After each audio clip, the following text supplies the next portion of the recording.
Yes, I'm glad to see it. It's nice to see the most important person in the room. No, it's not. It is. It's very good.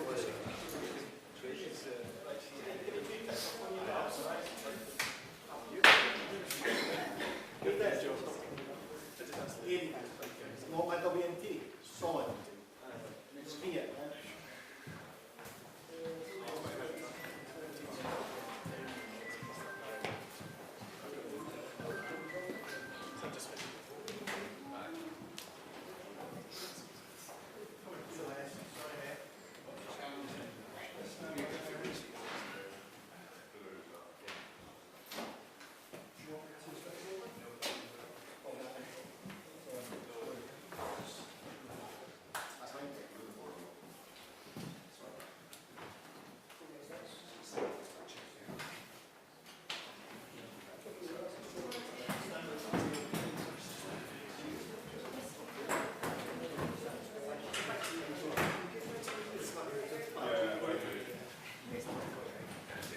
Roger, Roger, Richard, Victor, Victor, do we have clearance? Clarence, 1, 2, 3, 4, 5, 6, 7, 8, 9, 10.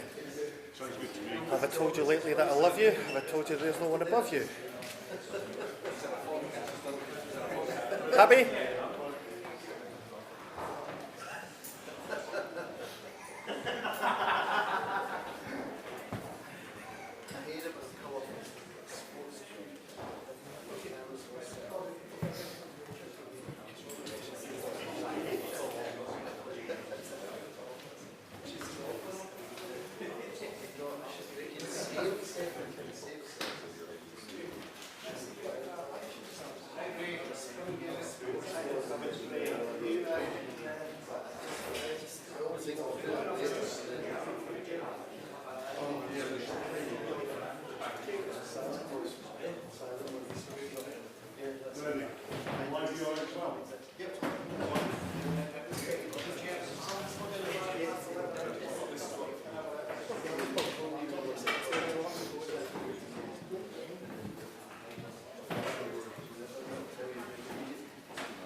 Good afternoon, everybody. I have, as you can imagine, done a lot of thinking over the last few days, and I am clear that I have to do what's right for my country, Scotland. This isn't easy, and it's not without pain, as I have a genuine friendship with Keir Starmer. But my first priority and my first loyalty is to my country, Scotland. And I am not willing to sacrifice Scotland's NHS, our schools, our communities, our towns, cities, villages and islands to a third decade of an SNP government. That's why the distraction needs to end and the leadership in Downing Street has to change. It is so obvious that we desperately need change in Scotland. And in 3 months' time, the opportunity to get rid of a failing SNP government is one that is too important to be missed. We cannot allow the failures at the heart of Downing Street to mean the failures continue here in Scotland. Because the election in May is not without consequence for the lives of Scots. We have an NHS crisis where too many Scots can't access the treatment they need and when they need it. We have a housing emergency with more than 10,000 Scottish children homeless right now. And we have too many young people not feeling safe at school or on our streets or missing out on the opportunities they deserve. And we have an SNP government that is addicted to secrecy and cover-ups with devastating consequences. That's why I have to be honest about failure wherever I see it. The situation in Downing Street is not good enough. There have been too many mistakes. They promised they were going to be different, but too much has happened. Have there been good things? Of course there have, many of them, but no one knows them and no one can hear them because they're being drowned out. That's why it cannot continue. I am proud to have played my part in removing a Tory government that was doing so much damage to Scotland. And having a Labour government matters. I am proud of my Scottish Labour MPs who did the hard work, persuaded our fellow Scots, ran a historic and successful campaign, and who have spent every day since fighting for Scotland's interests. I'm proud of these Scottish Labour ministers serving at every level of government, delivering for Scotland. I want them to stay in government, because I said right at the start that my first priority and my first loyalty is to my country, Scotland. That's why they must continue to defend and protect Scotland's interests. Keir Starmer is a decent man, and it is no secret that I have always got on well with him, and he has dedicated his life to public service. I have also dedicated myself to public service, and I need to decide what I'm willing to accept and what I'm willing to tolerate. The people of this great country, Scotland, are crying out for competent government, for transparency, for honesty, and for delivery. They want to see politics that is open and accountable. They want to see leaders who put the national interest before themselves. That is the standard I will always apply. In 3 months, we have an election that must be about one thing and one thing only: Scotland. That is my duty, that is my priority, that is my loyalty, and that is Scotland's choice. Thank you. I'll open up for some questions. I'll take Glenn Campbell from the BBC. Anas Sarwar, just spell out why you want change and why you think that will end what you call distraction. Wouldn't it just plunge your party and the country into further chaos as a new leader is sought? I think the reality is, Glenn, that there are so many achievements of a UK Labour government, so many good things that are happening across our country. But if you ask people, they can't see them and they can't hear them because the leadership in Downing Street has become a huge distraction. And I've had to think about my own priority, and my own priority, my first loyalty, is to Scotland.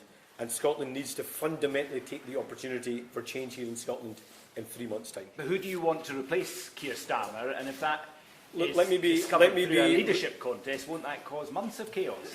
Let me be really clear. I am not supporting or backing any alternative or any candidate. This is not about MPs versus MSPs. This is about what is right for Scotland.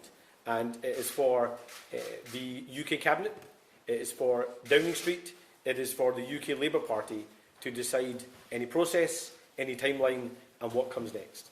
Colin Mackay from STV. You told me on Thursday you thought that Keir Starmer would still be Prime Minister come the election in May. What's changed since Thursday? Well, what I said to you, Colin, was that yes, he could, but we needed answers. And I think, to be honest, the answers and the issues are much broader now. There have been too many incidences where the wrong judgment calls have been made. There have been too many mistakes, and that is distracting from the vital work of government, and it's also distracting from the big choice that people in Scotland have to make in 3 months' time, and that's why I think it needs to change in Downing Street. Have you told the Prime Minister about this statement before making it? Yes, I spoke to the Prime Minister earlier today, and I think it's safe to say that he and I disagreed. Conor Gillies from Sky.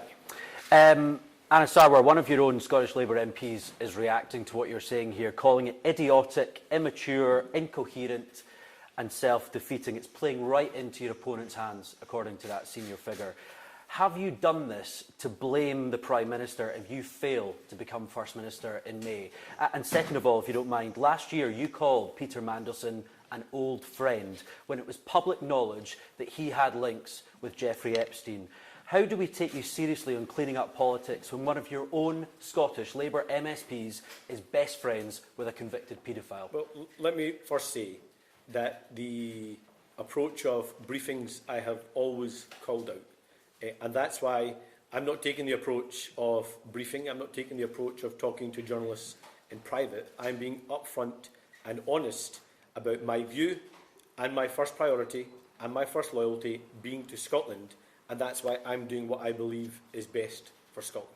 And let me also be clear that Peter Mandelson is not someone or something I want to be associated with.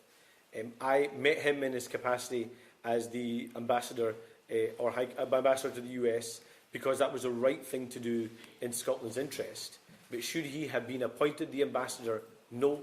Should he be a member of the Labour Party? No. Should he have a seat in the House of Lords? he shouldn't, and it's right now that he is investigated by the police. Peter Smith from ITV. Who else did you speak to about delivering this speech today? Who knew that this was coming? Look, I've obviously spoken to those in my own team. I have had many conversations with many figures across the UK Labour family, both in government and out. And I've been really honest with them about my view, the situation we're in, how I believe this is intolerable, and that I am going to do what I think is right for my country, Scotland. I could have chose to stay quiet, to keep the head below the parapet, and just carry on as if everything was fine for the next 3 months. But my first loyalty and my first priority is to Scotland. And Scotland so desperately needs a different kind of government in Scotland. I mean, you think about some of the things I've been speaking about in the last few weeks. We have had the most intolerable cover-up at the Queen Elizabeth University Hospital, where lives were lost, families were lied to, staff were gaslit. Do we really want to sacrifice Scotland's NHS to a third decade of the SNP? We have children that are feeling unsafe in the classroom or on the streets because of knife crime or the challenge of mobile phones and social media. Do we want a government that's going to stand up on those issues and fight young people's corner? Do we want to sacrifice another generation to SNP government? No. I'm not willing to sacrifice Scotland and Scotland's services and Scotland's towns, cities, villages and islands to a third decade of SNP government. So I am going to do what's right by my country, Scotland. Did you speak to either Wes Streeting or Andy Burnham before giving this speech, and would you expect others to also come forward and repeat your message? Well, I've spoken to many figures both in and out of the Cabinet. It is for them to decide their own view and what they choose to do or not do. I'm making my own decision based upon my own view, being my own man. And I'm going to put... not at all. And it's for others to do their own decisions and make their own minds up about what they feel is tolerable. This isn't good enough. It needs to change. And I'm going to do what's right by my country, Scotland. Catherine from Channel 4. Is your position anyone is better than Keir Starmer? And secondly, are you comfortable being the public face that pulls the trigger on a Prime Minister when some of your colleagues, including the Welsh First Minister, already appear to be rolling back on this? Well, first of all, as I said, I'm going to do what I think is right by my country, Scotland. This is not a coordination. I'm not speaking to others about what they do or don't do. That is for other people to decide. Ultimately, it's for those in number 10, those around the Cabinet table and those in the UK Labour Party to decide what happens next, the process, the timeline, or who comes next.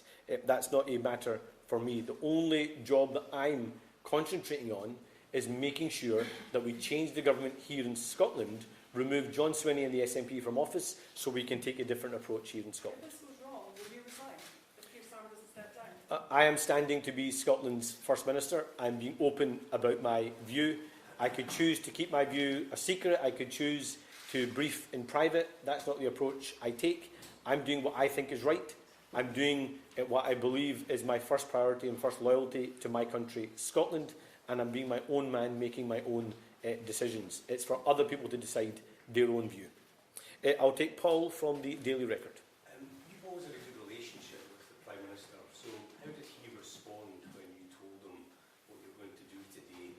And is it possible for you to win the election if he stays in post? Well, let me first of all say, there is probably no one in Scottish politics that's had a better relationship with Keir Starmer or a closer friendship with Keir Starmer than I have.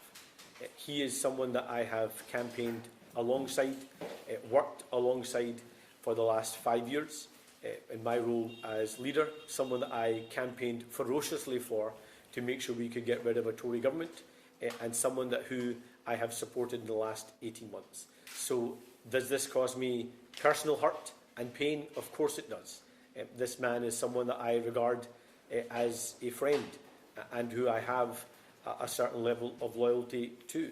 But my first priority and my first loyalty has to be to my country, Scotland. And that's the decision I have made. In terms of the election on the 7th of May, the two candidates for First Minister are me and John Swinney. And that's the choice people have in Scotland. A third decade of the SNP with all the failure that we have seen, or a First Minister that's going to put Scotland first, Scotland's towns, cities and villages first, and Scotland's NHS and public services first. That's the platform I'll be standing on, and that's what I hope to persuade people of over the next 3 months. Mark from the Sun. Oh, sorry, Mark, didn't see you there. Going back to what you just said about your knowledge of Peter Mandelson, you described him in that tweet as your old friend. So it's not like you just met him on that one occasion as an ambassador. So how long have you known Peter Mandelson? How long have you known about his links to Jeffrey Epstein? And why didn't you demur when you were asked to meet him on the steps? And to go back to the other question, if Keir Starmer stays, will you go? So I have known Peter since around 2021. I obviously spoke to him in Washington when I was there to defend and protect Scotland's interests, partly through Tartan Week, partly through the negotiations at the US-UK trade deal and all the importance that has for our country. I didn't appoint him US ambassador, he was appointed as US ambassador, and it was right that I had those conversations with him to protect Scotland's interests. But is that someone that I want to be associated with? No. He has betrayed this country, he has betrayed the party he was once a member of, and he has betrayed the public in terms of his actions and his relationship with Jeffrey Epstein. And to the other point you make, it is now for others to decide any process, any timeline, and who the next Prime Minister may be. I'm going to spend all my time concentrating on removing John Swinney, changing the government here in Scotland, and making sure we deliver the new direction Scotland needs. Thank you all so much. If people decide he should stay, will you go? Well, that's for them to decide. I'm only answerable to one group of people. That's the people of Scotland. That's who I serve. That's who I stand for. That's who I'm campaigning for. And that's the people I want to deliver for. I only have one relationship and one loyalty that matters most to me, and that's to Scotland. Thank you.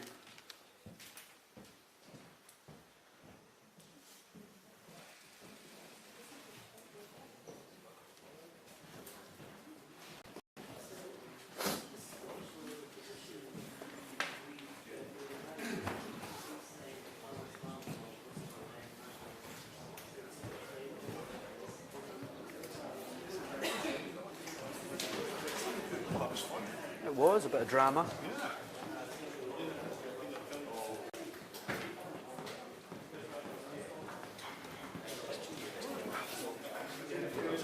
Will the PM actually listen to me?